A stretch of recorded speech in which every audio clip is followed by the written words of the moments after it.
ये आज सभी को पुनः इस वीडियो में आप सभी का स्वागत है। आइए वार्ता के क्रम में, चर्चा के क्रम में भागवत कथा को हम एक जड़ से समझने का प्रयास कर रहे हैं। इस चर्चा में या कोई कथा का मंच नहीं है, ये बात आप लोग समझ लें। ये कोई मंच नहीं है, ये तो हमारी चर्चा है। और चर्चा है। चर्चा तो यूं समझ लो गांव घर के नुक्कड़ पे होती है और लोग गांव के अलाव पे करते हैं चर्चा, और चाय की दुकान पे और ट्रेनों में और जहां तहां चर्चा होती रहती है लोगों की। उसमें कई लोग आनंद लेते हैं, कई लोग विरोध करते हैं, और प्लेटफार्म आ जाता है, सभी लोग उतर के चले जाते हैं। बस वो चर्चा हो जाती है और उतने में ही लोगों का जो है एक रिक्रिएशन हो जाता है। मैं एक रिक्रिएशन कर रहा हूं, मैं आनंद खोजने के लिए एक तरीके बन गया हूं, ये देखा जाए तो। और ये मैं कोई ज्ञान नहीं दे रहा, ना कोई ज्ञान आप लोग ले रहे हैं। आप लोग तो ज्ञान लेना ही नहीं चाहते। ज्ञान जो लेने वाला होता है वो बातों में थोड़ी पड़ता है, वो तो क्रियाओं में चल देता है और वो ज्ञान में जीने लगता है। और जिसको नहीं लेना है उसको भी कोई मतलब नहीं है, वो लगे हुए अपने व्यापार में, धंधे में, काम में, रोजगार में। उनको कुछ कहो तो बोला बाबा तुम अपना ज्ञान अपने झोले रखो, अपने पास ही रखो, अपन तो चले काम करवे, काम नहीं करके तो खाएंगे। ये लोगों का कहना है। तो हम तो ये जो कह रहे हैं आपको, ये चर्चा कर रहे हैं। और चर्चा उन लोगों के लिए है जो बौद्धिक चर्चाओं में आनंद लेते हैं, बौद्धिक चर्चाओं में और आनंद लेते हैं, और आनंद लेकर के अपना समय बिताते हैं, उनके लिए है। तो आपको ये जब भी वीडियो में जब भी समय आवे तब इसको देख लेना, समझ लेना। तो ये आकाशवाणी तो भाई, लेकिन वो आकाशवाणी गोप्यत्वेन निरूपितम, वो गुप्त रूप से आकाशवाणी भाई। और आकाशवाणी ने जो कही, सत्कर्म करो मार से सुरर से सत्कर्म, सुरर से तुम सत्कर्म समाचार, तुम सत्कर्म का आचरण करो, ऐसा जो कहा गया। आकाशवाणी हुई, हृदय आकाश में वो वाणी आई, तो नारद जी ने उसको गुप्त रूप से सुना, गोप्यत्व ने निरूपितम, और फिर उसको निरूपित किया कि ये वाणी हमें आई है और आप लोगों को बताओ। ऐसा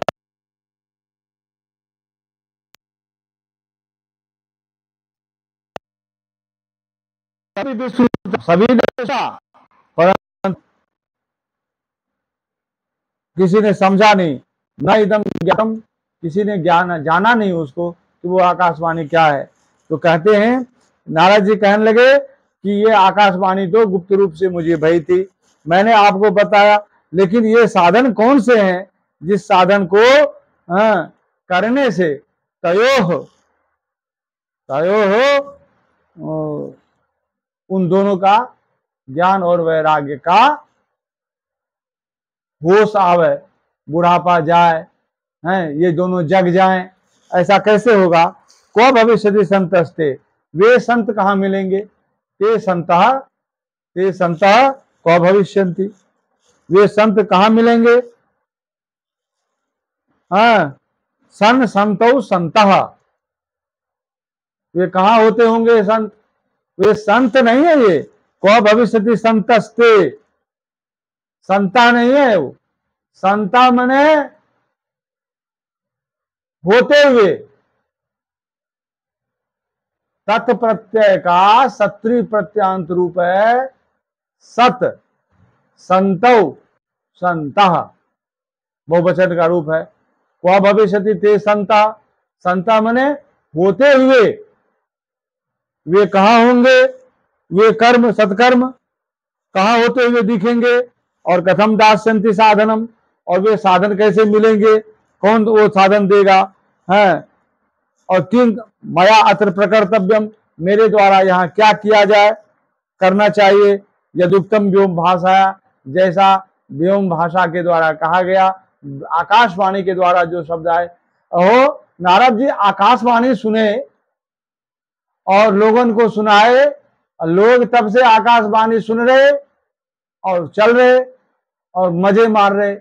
अब देखो, आकाशवाणी गुप्त रूप से निरूपित की गई, लेकिन पुस्तक में उसको खोल करके लिखी गई, लेकिन लोगों ने आज तक वो आकाशवाणी न सुनी, न उस पर कोई विचार विमर्श किया। ये है लोगों की बुद्धि, लोग भाग रहे। भागवत कथा सामने होते हुए भी, आनंद का स्रोत सामने होते भी उसको पीने से अमर्थ रहे। तो कहते हैं सूत जी कि हे सौनकादि ऋषियों, यह बात तो हुई, इस तरह से ये कथा आती है, जो समझ वो मैंने कही, जो मैंने अपने गुरु जी से सुना, जी से, और सुना था मैंने आपको कही। तत्र दो संस्था निर्गत नारदो मुनि, तत्र मुनि पर दो ज्ञान वैराग्य अपि संस्थाप्य, वहीं छोड़ करके उनको स्थापित करके और गए, नारद मुनि निर्गत हो गए, वहां चल दिए। इस बात का पता लगाने के लिए कि किम बाधनम कार्यम, अब क्या ही करना चाहिए। वे सत्कर्म ना करते हुए लोग मिलेंगे, कौन लोग सत्कर्म करते हैं, इसको खोज लिए वो चले। तीर्थम प्रथम एक तीर्थ गए और पृथ्वी आगे मुनि, तभी जो राह में साधु महात्मा मिलते गए, तीर्थधारी, कहीं बाबा मिले, कहीं आश्रम मिला, कहीं मंदिर मिले, सबको रास्ते में पूछते हुए, जो भी मिले उस तीर्थों में पूछते हुए निकल गए। तीर्थों में रास्ते पे तो वैसे ही लोग होते हैं, रास्ते में तीर्थों में तो कोई महान सब मिलेंगे, वो तो ऐसे भिखारी मिलेंगे सब जगह, मांगने वाले, भंडारा खाने वाले, खड़िया पर जगह जगह जो है लोग जो है गोलगप्पे बेचने वाले, गोलगप्पे बंद हो गए बेचना, और काम करना बंद हो गया, धक्के लगाना बंद हो गया, ताल पीला माथे को रंग दिया, कपड़े पहन लिए, चल पड़े, साधु बन गया, अपने मार्ग में बैठे हुए हैं, तीर्थ बैठे हुए हैं, भंडारा खाने चले रहे हैं। वैसे लोग रास्ते में मिल गए, कृष्ण मार्ग, सब अपने आप को महात्मा कहते हैं, मैं बहुत बड़ा संत हूँ, बैठे हुए हैं चोला पहन पहन के, उनके रास्ते में मिलते हुए। और जो संत हैं, जो तपस्वी तपस्या रथ हैं, वो तो किसी गुप्त स्थान में बैठे हुए भजन कर रहे हैं, लेकिन मिले कौन नारद जी को, वो जो रास्ते में खड़िया पलटन होते हैं वही मिलते गए।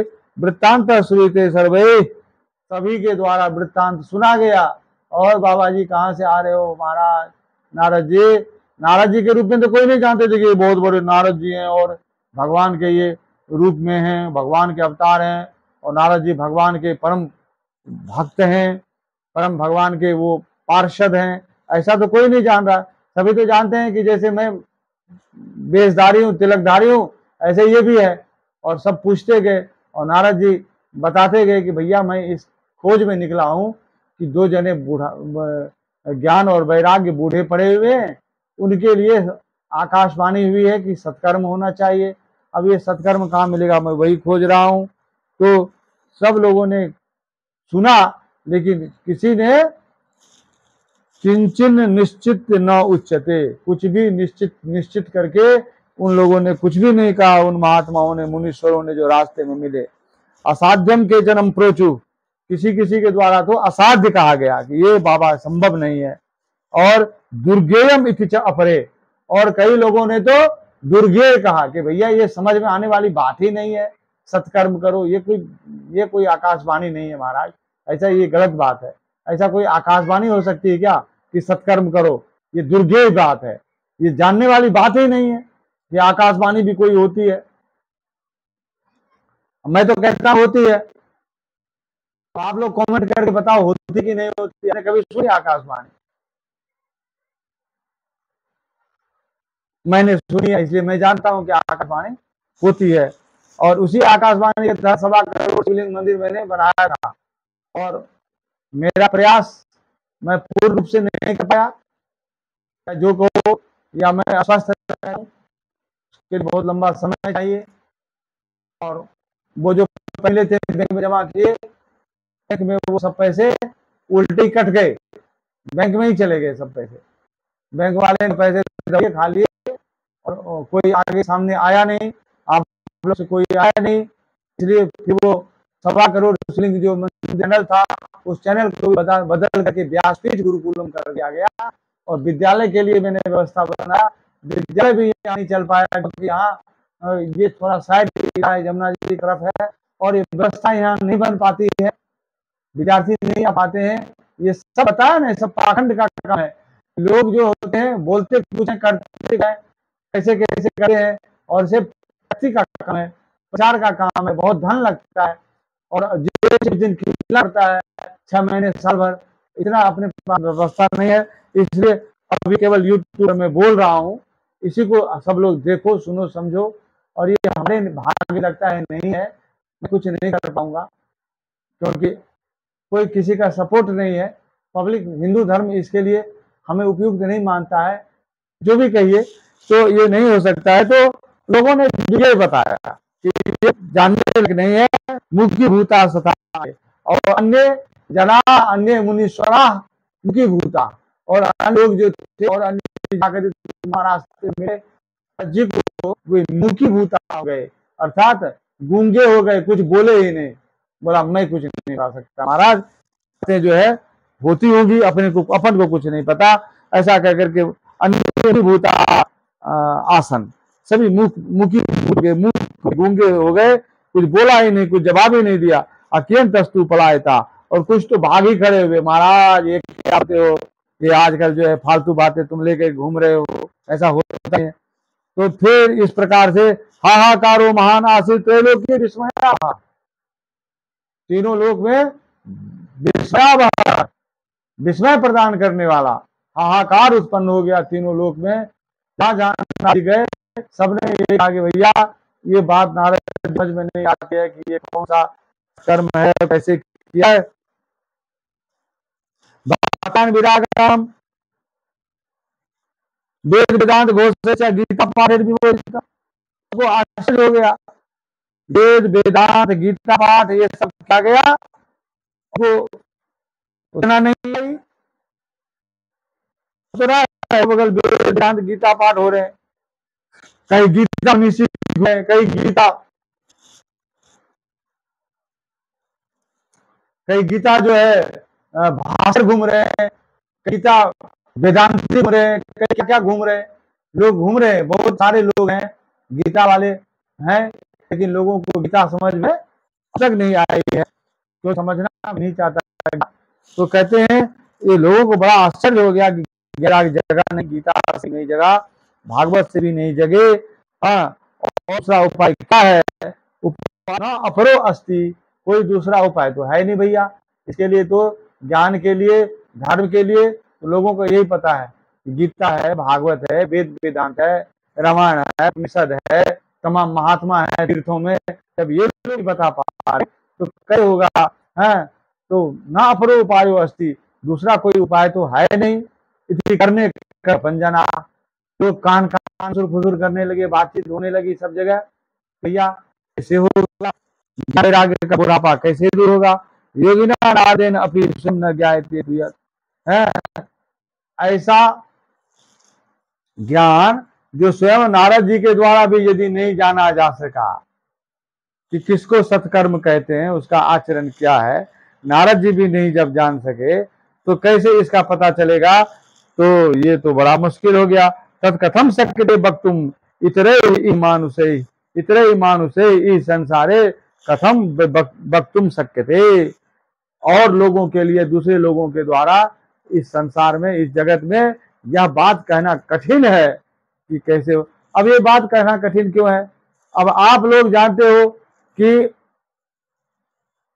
इन बातों में केवल इतना ही अर्थ ये है कि बात कहना सरल हो भी, लेकिन जब लोगों को इन बातों से कोई मतलब ही नहीं है तो कहा किसको जाए, जानवर को, पशुओं को, पक्षियों को।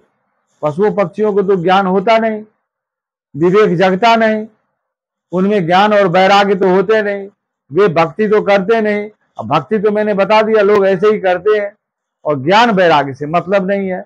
भक्ति जवान भाई बैठी है, भक्ति माता, और ज्ञान वैराग्य दोनों नालायक पड़े हुए हैं, किसी काम के नहीं दिख रहे हैं। बुढ़ापे में आ गए, कमजोर हो गए हैं, छाम हो गए, छुत छाम हो, भूख प्यास से कमजोर होकर के दुखी होकर के पड़ रहे एक ही जगह। तो कहते हैं तत्कथम शक्यते वक्तुम इतरे मानुषे, इस संसारे, इस संसार में अन्य लोगों के द्वारा, मनुष्य के द्वारा, मनुष्य जो है दिन भर झूठ बोलता है, व्यापार में लगा है, काम धंधे में लगा है, और कहीं बात चलती है तो उसमें भी हिस्सा ले लेता है। अच्छा वो रामचरितमानस, तभी तो राम जी आ गए, श्याम जी आ गए शुरू हो जाता है। जिसको देखो कोई बात कहीं चली नहीं कि तमाम रामायण के उदाहरण दे देते हैं, ऐसे सीता जी ने कहा था, ऐसे राम जी ने कहा था, ऐसे लक्ष्मण जी ने कहा था, ऐसे सुग्रीव जी बोल रहे थे, ऐसे पुल बताया गया, ऐसे हनुमान जी कहने लगे, ऐसे फलाना होने लगा। बार लोगों की कथा कहानी शुरू हो जाती है और सब लोग कथा करने में उस्ताद है, और वही आदमी दूसरे को दुखी करने में लगे रहते हैं। थोड़ी देर के बाद देख लो तो वो वही तंग करते हैं। हमारे यूनिट में 50-11 एसी बटालियन में एक सन्नी बख्शी था, colonel, lieutenant colonel Sunny Bakshi, सुरैसी था। वो साईं बाबा के मंदिर में जाता था और साईं बाबा की जो है शीशे वाली मूर्ति अपनी टेबल पे रखता था और मिनट मिनट पे सिगरेट पीता था। और जब मैं जाऊं प्रसाद देने तो वो अब बख्शी था, बख्शी होते हैं पंजाबी ब्राह्मण कहे जाते हैं। तो वो जो है बड़ा अपने को धार्मिक कहता था और कहता था कि मैं ही जो हूँ धर्म का ठेकेदार हूँ और मैं जाता हूँ। और उसने ही मेरी रेल बनाई, उसने ही मेरे पीछे जो है पूरे फौज को लगा दिया, पूरा मंदिर को सील करवा दिया। और वही, क्योंकि धार्मिक आदमी ही नुकसान पहुंचाता है। मुझे जहां भी दुख पहुंचाया वो धार्मिक लोगों ने ही पहुंचाया। तो धार्मिक लोग जो हमारे ये तथाकथित हैं, ये वास्तव में गुंडे हैं भीतरी भीतर से, लेकिन बस लोगों को पता नहीं चलता, लोगों को लगता है बड़े ही धर्मात्मा है।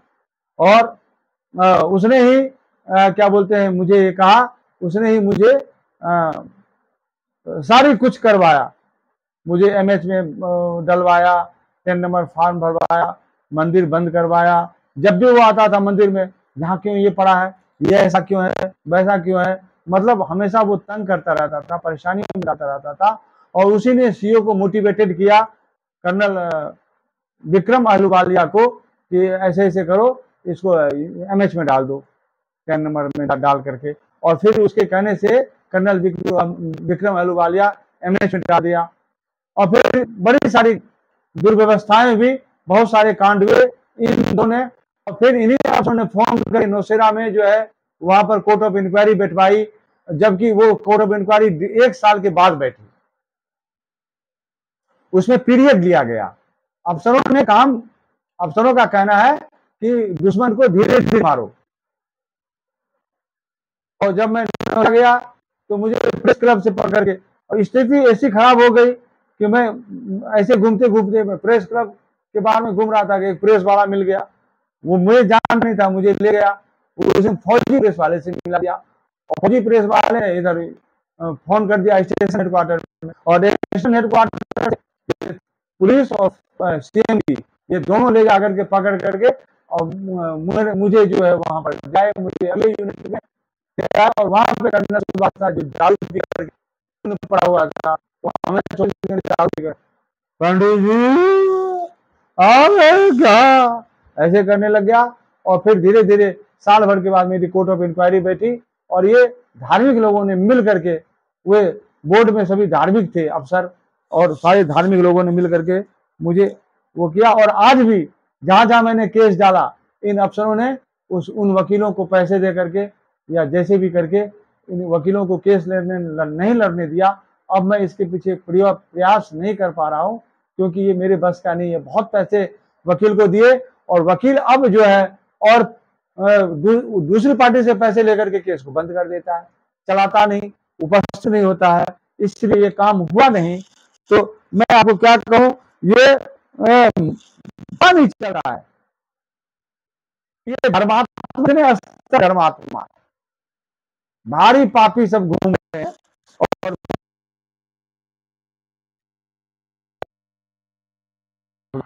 ये इन तथाकथित महात्माओं को पूछना और इनसे निर्णय लेना दुरासद है, बड़ा ही कठिन है। तो इसीलिए नारद जी बहुत चिंता मग्न हुए और चिंता मग्न होते हुए वे बद्री वन को आ गए, जहाँ बद्री मन बैर, बैर का जो फल होता है। तो बद्री वन, अब जानते हो बद्री विशाल, बद्री वन में आ गए चिंता होते हुए, और वहां पर चिंतित होकर के वो अब सोचे कि देखो भाई, अब जो है इस प्रश्न का उत्तर लोगों से नहीं मिल सकता है, एक बार पुनः आत्मानंद में बैठा जाए, आत्मान्वेषण में बैठा जाए। तो वे तपश्चरामि चात्र इति तदर्थम कृत निश्चय, वे निश्चय उन्होंने कर लिया कि अब मैं तप को करूंगा। तपः चरामि, मैं तप करूंगा, जिस तप से ही, तप का मतलब आपको बताया था, तप का मतलब क्या होता है, सब चीज का अलग अलग मतलब होता है। आप लोगों के ये जो गुरु लोग हैं, गुरु घंटाल लोग, ये कान फूंक फूंक करके छोड़ देते हैं, ये कभी बताते हैं तप का मतलब क्या होता है? तप का मतलब क्या है? तप का मतलब है इंतजार, इंतजार ही तप है। आप जो ये काम करते हो, पूजा करते हो, जप करते हो, संध्या करते हो, यज्ञ करते हो, हवन करते हो, ये तप नहीं है। इसमें कोई तपता नहीं है, इंतजार तप है, वेट करना, इंतजार करना। एक एक मिनट भारी पड़ता है, यही कोई करके राजी नहीं है। आदमी तुरंत फल लेना चाहता है।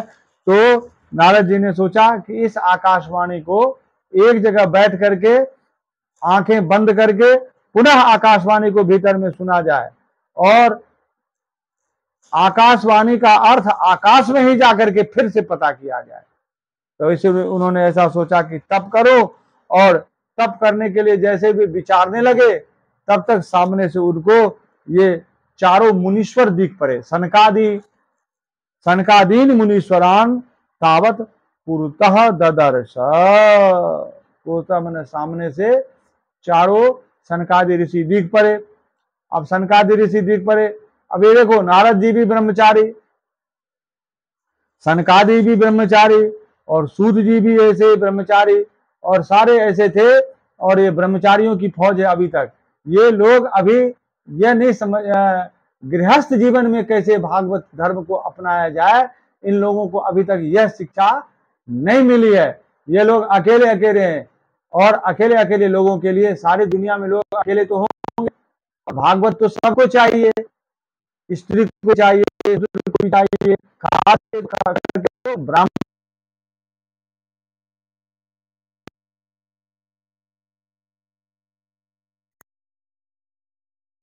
में खा रहे हैं, चल रहे हैं, और संतान उत्पन्न कर रहे हैं, केवल वो भागवत को जानते नहीं, भागवत का मनन नहीं करते, निधिध्यासन नहीं करते, उनके लिए चाहिए भागवत। तो यह जो परेशानी है, इन परेशानियों कहते हैं बांध का जाने पीर पड़ाई, तो गृहस्थी लोगों का दुख है। ये जो बिना बाल बच्चे दारे हैं, बाल बच्चा और गांड चारे कुत्ता, एक कहावत है। तो ये लोग हैं, ये क्या जाने कि परिवार में गृहस्थ जीवन में रह करके क्या करनी हो रही है। उपदेश को देखा जो अभी बालक जैसे हैं, और ये मुनीश्वर है, ये किस प्रकार से है, कोटि सूर्य समाहासान, वे करोड़ों सूर्य के समान है जिनकी आभा, अर्थात करोड़ों सूर्य में ज्यादा चमक होती है, लेकिन आपको पता है दोपहर की जो सूर्य है वो ज्यादा शांत होते हैं। यदि उस सूर्य में यदि आप बैठ जाओगे तो थोड़ी देर तो आपको गर्मी लगेगी, उसके बाद आपको ठंडक लगने लगेगी धूप में भी। जब पंखा तेज चलती है तो पंखे के जो वो पत्तियां हैं वो दिखती नहीं है, रुक जाती है।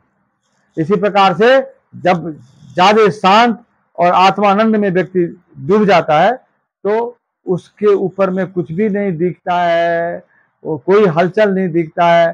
तो ऐसे बिना हलचल वाले में चारों महर्षियों को उन्होंने देखा, और उसके बाद में नारद जी उनको कहने लगे कि बड़े भाग्य से आपके दर्शन हुए हैं, आपके संगम हुए हैं। इदानीम भूरि भाग्य न भवद्भि संगम ओ भव कुमारा बुर्बताम शीघ्रम कृपाम कृत्वा ममो परे। हे कुमार, कुमारा यहाँ बहुवचन है, बहुवचन संबोधन का बहुवचन है कुमारा। ब्रुवताम शीघ्रम, आप शीघ्र कहें, कृपाम कृत्वा ममो परि, मेरे ऊपर कृपा करके आप बताएं कि वो सत्कर्म क्या है। भवंतो योगिनः सर्वे बुद्धिमंतो बहुश्रुता, आप लोग बहुश्रुत हैं। बहुश्रुत का मतलब समझते हो? बहुश्रुत का मतलब बहुत कुछ सुना हुआ। जो आदमी जगह जगह घूमता है, जगह जगह जाता है, उसको जगह जगह की बातें सुनने को मिलती है, जगह जगह की चीजें देखने को मिलती है, जगह जगह अलग अलग प्रकार का ज्ञान होता है। अलग अलग प्रकार के ज्ञान होने से वो बहुश्रुत हो जाता है, और जब आदमी बहुश्रुत हो जाता है तो बहुत सारी बातें जानने लगता है। तो जो जानता है वही बताता है। अब हमने बहुत सारी जगहों में भ्रमण किया, बहुश्रुत हो गए,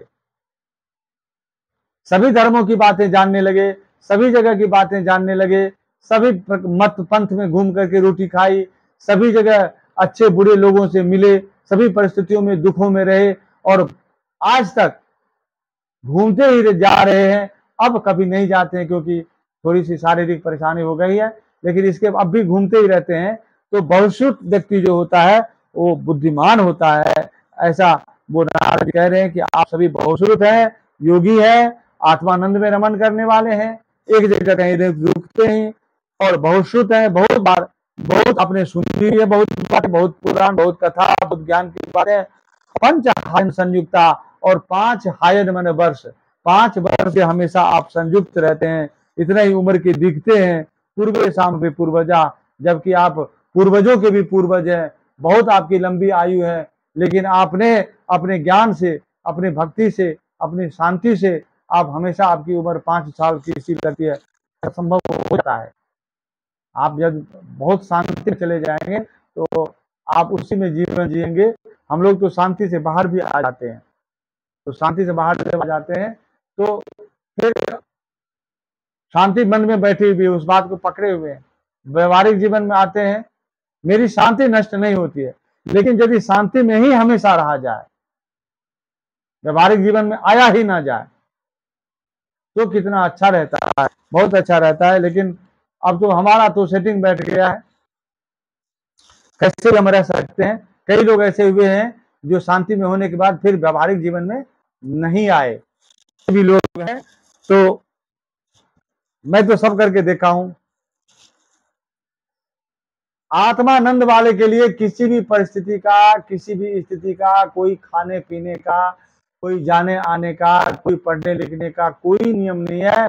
आत्मा के लिए किसी भी चीज की आवश्यकता नहीं है, केवल अपने आत्मा में रमने की जरूरत है, बस।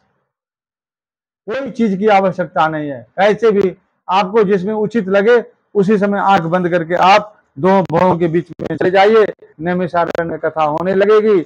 और इस प्रकार से कह रहे हैं कि सदा वैकुंठ हरि कीर्तन तत्पर, आप भगवान के कीर्तन में, जो भगवान को समझेगा वो भगवान का कीर्तन करेगा।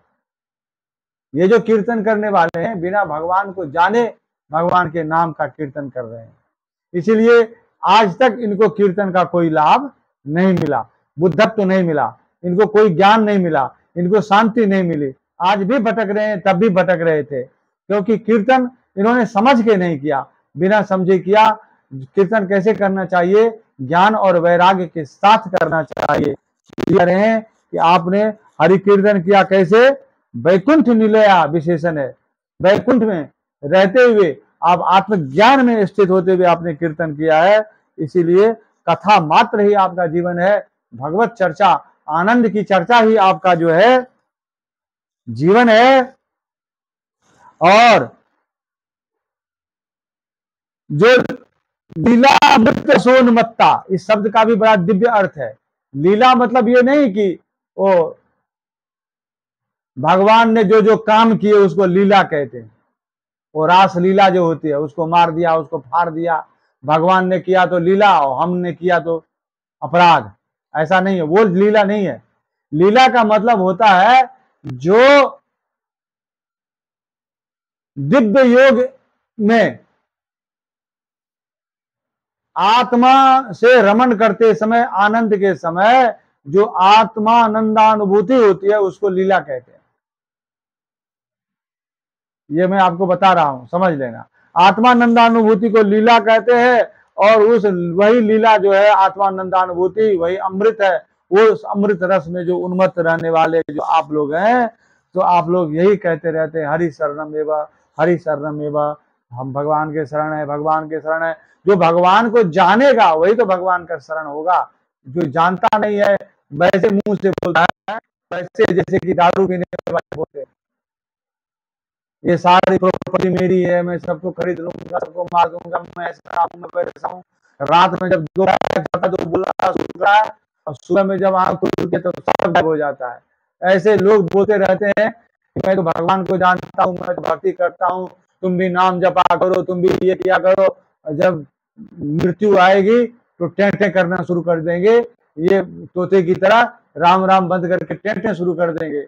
ऐसे लोग लीला मृत रसोन्मत्ता नहीं है, लीला के अमृत में अमृत रस होने वाले नहीं है। तो इस प्रकार से नारद जी ने उनको कहा, और आगे क्या कहा वो समय बहुत ज्यादा हो रहा है, इसलिए मैं आपको अब नहीं बताऊंगा, समय काफी हो रहा है, बहुत देर हो गई ये चर्चा।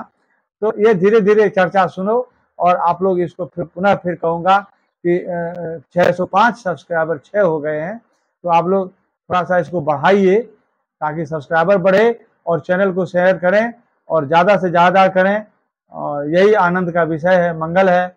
और आज तो हरियाली तीज है, हरियाली तीज का भी महात्म्य बहुत सारा है, लेकिन मैं हरियाली तीज को विषय नहीं बना रहा हूं। इसमें आप लोग मनाते होंगे, वृंदावन में सब जगह झूले होते हैं, ठाकुर जी को झुलाए जाते हैं, ये परंपरा चली आ रही है, महापुरुषों ने कर दिया है और आज के लोग इसको चला के रखे हैं।